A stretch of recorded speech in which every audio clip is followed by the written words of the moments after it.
the one thing they all have in common, I think, is they're hungry. And I know that sounds simplistic, but I believe that's the single most important element that separates the quality of people's lives. It's not just the ability to have hunger, but to sustain it. Hunger means that you want more. You want more of yourself. You want to make a bigger difference. You want to be a better parent. You want to do something more than there is today, and that you don't get satisfied. Most people start out with hunger at an early stage of life and they lose it. But the people that come to me are hungry either because something's happened, they've had a birthday with a 0 on it, they've gone through a divorce, they're starting a business and they know I've got to have a different level, or they're the best in the world and they're always looking for that edge that makes the difference. I think everybody is born with hunger. Like, there's a desire to grow, to expand, to learn, and then disappointment sets in early in life for most people. And then we look to blame something outside of ourselves. And there are many events in our lives that can affect us all. We've all had pain and challenges. But I think if you can find within yourself the part of you that wants to constantly give something more than yourself, if you can find a mission larger than yourself, then you're more pulled to do something than trying to push yourself. And pull has much more power than push. I always say motive does matter. That if your motive is to serve something greater, there is an energy that comes up inside of you. So I feed 2 million people a year because somebody fed my family when I was 11 years old, and now this year we're feeding 4 million. I want to do more in that area. And every business I'm in, that drive just doesn't go away. The capacity to strengthen and increase your hunger is the one common denominator amongst the most successful people. They've never lost their hunger. Most people are hungry to achieve a certain amount, make a certain amount of money, and then they get comfortable and relax, or to get a certain level of fitness and then they relax. But Richard is as driven today as when he was 16 years old starting. He's like on fire, and he's 65 years old. Warren Buffett is 85 years old. He's as driven today as when he began the journey, right? I believe intelligence. I love people that are wickedly smart, and I work to be wickedly smart by educating and training myself and so forth, and training my brain. But there's a lot of intelligent people who can't fight their way out of a paper bag, right? Hunger is the ultimate driver, because if you're hungry, you can get the strategy, you can get the answer. If you can't model it, you can find it. So hunger, modeling would be maybe the next best skill. Knowing that success leaves clues.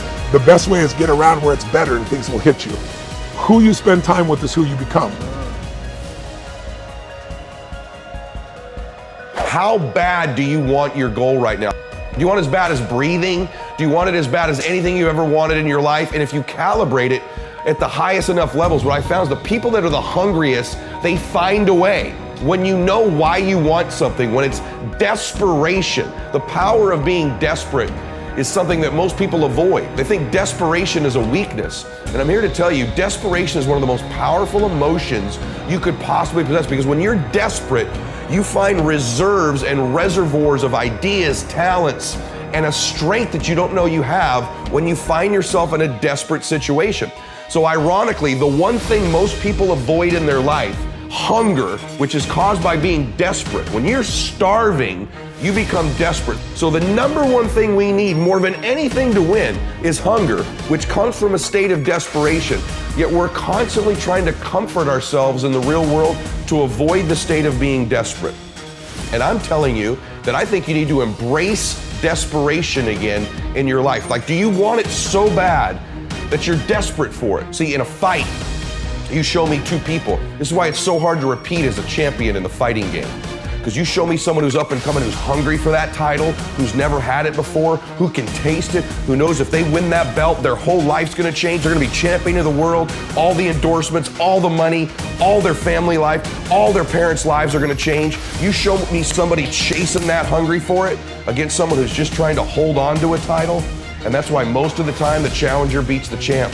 It's hard to repeat as a champion because the hunger goes down just a little bit. The greatest athletes, the Kobes, the Bradys, the Jordans of sports, have a way of feeding their hunger all the time and increasing it. What separates them isn't just their work ethic, isn't just their talent, although those things matter, isn't just they practice more. What separates them is they're just hungrier. They somehow find a way as they climb up the ranks and win championships to get even hungrier for more, where 99% of the athletes lose just a little bit of their edge once they get that first championship, that first pro contract, that first big amount of money, that first world championship. They just lose their hunger a little bit.